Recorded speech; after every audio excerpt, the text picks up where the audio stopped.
So this week we had a 2018 Ford Explorer come in with a coolant leak going on, and upon further inspection we determined that it was the water pump that was leaking, which, as you can see, had a gasket issue there. The fun thing about this water pump is it's driven by the timing chain. It's inside the timing cover, so you have to take the timing cover and the valve covers off and a bunch of other components. What a lot of people don't realize is a lot of the components that need to come off are considered a regular maintenance item, like your drive bell.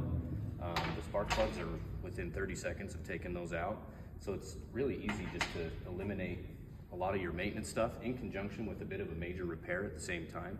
Some of this stuff is optional, like the chain itself. You don't necessarily need to replace that when you do this job, but we are aware of they're kind of a known issue that the chain will wear out and the tensioner will fail. And so given the option to change it is a nice thing to have. So